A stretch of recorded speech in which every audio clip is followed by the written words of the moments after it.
Вторият секрет за хармоничните и дълготрайни връзки. Това е един подходящ период в живота ни, когато човек навлезе в него, в този секрет, да може да коригира тъмните аспекти на природата, на човека, на себе си. Не на този, който е до нас. Този, който е до нас, не можем да го коригираме. Можем да коригираме само нашето отношение към него. И когато коригираме отношението си към него, тогава той може да преобърне неговото си отношение към нас, да промени всъщност. Да трансформира и емоциите си, за да прехвърли знанието от древността към подходящата цел за реализация. Тоест, този човек, който може да трансформира, да препрограмира живота си, той може да направи много хармонични връзки, много правилни избори и да има един по-щастлив живот. Следващата тема, която искам да разгледаме, е как да разпознаваме неправилните хора в живота си. А неправилните хора, те са много, които са много неприятни за нас и за нашето развитие, в нашето обкръжение. Това са токсичните хора и манипулаторите. Те могат да бъдат както мъже, така и жени. Не е задължително да бъдат мъже или само жени. Няма пол за тях. Макар че понякога мъжете повече ги препознаваме в тези роли. Всъщност тези хора идват в живота ни, за да се хранят чрез нашата енергия и нашето внимание и всичко останало. Всички емоции, които притежаваме, в повечето случаи позитивни, които можем да й дадем, но и негативни, че когато ни ядосват, всъщност пак ги захранва тази емоция. И така, как да различим токсичните хора? Те предизвикват у нас неприятни емоции. Какво означава? Те се хранят, както споменах преди малко, и с нашата негативна енергия. Тоест, обичат да ни изваждат от равновесие, обичат да ни поставят в неловко положение, опитват се да се присмиват на качеството на човека, изопачавайки ги, изкривявайки ги умишлено. Много често е възможно в присъствието на тези хора да се чувстваме изморени, изтощени, изплашени. Много често може да ни провокират сълзи, защото всъщност така те виждат нашата слабост и съответно могат да си играят с нас, могат да ни контролират чрез слабостта ни. И въпреки тяхното неприятно отношение към хората, те самите твърде често се оплакват. И самите те дори се поставят в ролята на жертва. За един такъв човек спокойно можем да кажем, имаме една такава поговорка, приказка, пусни го под одъра, да че се качи на одъра. И не само на одъра, но направо ще се качи и на главата. Един такъв случай, един човек, един мъж, който е имал нужда от помощ, дава му съответната помощ и съответно след като получи цялата помощ на човека, който е направил всичко възможно за тази личност, се обръща и казва, че това не било достатъчно, било малко и така започва да търси и да иска повече и повече. Такива хора много рядко може да ги видите доволни. Пак казах мъж, но всъщност такава беше историята, която сега се сетих, но те могат да бъдат както мъже, така и жени. Колкото и да получат, на тях им е все недостатъчно.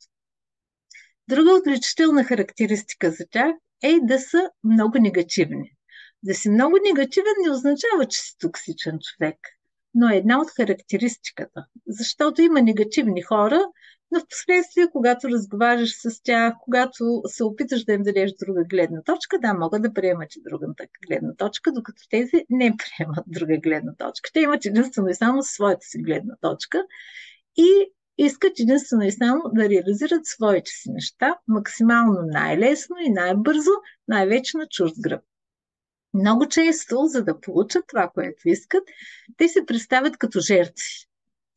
За такива хора в себе си имам един термин, съм ги нарекла многострадални геновеви. Те постоянно се оплакват от целия свят И не щеш ли целият свят се е замислял и се е втурнал на тях да им прави най-лошите неща, за да се чувстват те зле.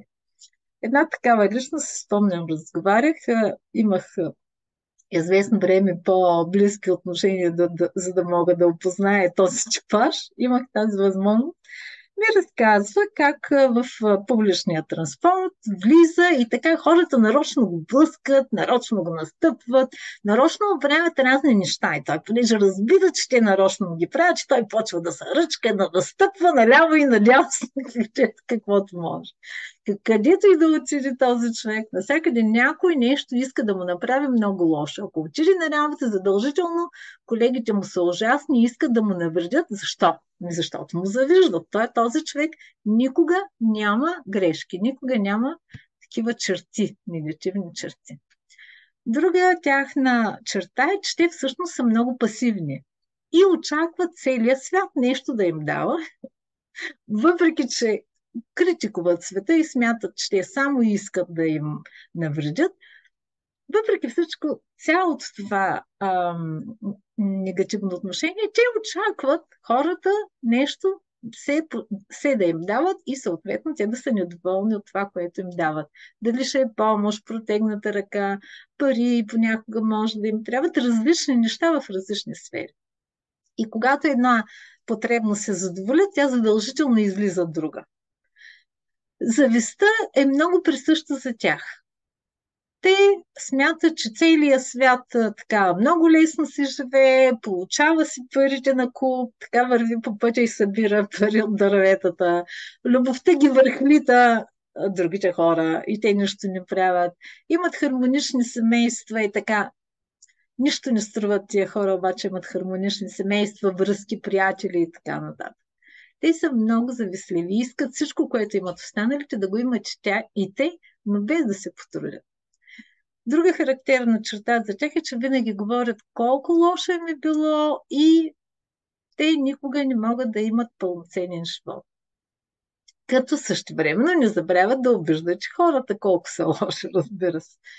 Това са едни много егоцентрични хора. Сега тук искам да вметна, да направя едно разяснение, тъй като много често хората грешат егоисти с егоцентрици. Макар че те са много близки, имат една малка съществена разлика. Егоиста иска всичко за себе си. Нали? Знаем какво е егоист. Без значение кой какво... всъщност без значение по какъв път ще го постигнат. Честен, нечестен, справедлив или несправедлив. Докато егоцентриците, те не желаят целия свят да получат. Но те искат те смятат, че винаги са прави, техните идеи са най-правилни и че всички останали хора грешат. Това са всъщност характеристиките на едни от най-трудните хора, които можем да срещнем по пътя си в нашия житейски живот.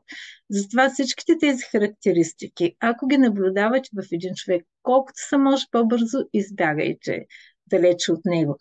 Ако е външен човек, обаче ако е вътрешен човек, т.е. част от роднините ни, какво да правим? Не можем да избягаме. В този случай и в другия, който ще разгледаме, мога да ви дам няколко съвета, които всъщност не са единствените, но често срещаните, и то ще бъде след като видим следващия модел на хора, които могат да ни измучат енергията. Това са манипулаторите, които няма да ни донесат нищо добро в живота. Това са неправилните хора. Като знаем и кои са неправилните и какви са техните характеристики, поне ще знаем кои са правилните. И така, манипулаторите отново са егоцентрични хора. Те също имат липса на съпричастност и на емпатия, която всъщност е при другия типаж на токсичните хора. Липса на съпричастност, т.е. Какво ме интересува? Чува, че на някой нещо е пострадал, какво ме интересува? Не от моето село, не от моето семейство. Да съм си добре. Макиавиалистка, безотговорното и безскрупулно отношение към всички останали хора е тяхната основа, тяхната база, на която най-добре здраво са стъпили. Безскрупулни по всякакво отношение. но пък си имат една черта. И това е, аз се наричам упойката. Те са много често харизматични. Много често слагат една маска на благовидни хора, добри, но всъщност, ако не получат това, което очакват от останалите, много бързо махат маската и показват истинската си същност. Но харизматичността при манипулаторите е като един много съществен елемент. Те изглеждат безкрайно приятни, притеглят с някаква невидима магнетична сила и започват да те използват максимално, колкото си могат, по различни начини. Владеят различни способности да откриват слабостите на човека и точно чрез тези слабости да ги манипулират. Например, ако една дама, да речем, има ниско самочувствие и такъв манипулатор иска да я завладее, може да бъде и обратно. Може да е дама, която има манипулаторски способности. Познаваме такива личности, които искат да привлекат вниманието, да превземат противоположния пол, а забелязва, че има ниско самочувствие. И тогава започва да го обгрижва, да му казва колко е грижовна личността манипулатор към този и колко много може да му даде. И той горкия да не се притеснява, защото и без то и за нищо не става. Единствено и само може да оцелее в обкръжението на този човек. Пример. Много бързо, много лесно имат детективски нюх и много лесно правят една картина, дори и да няма психологични познания. Кое е слабото място на самия човек и точно там актуват.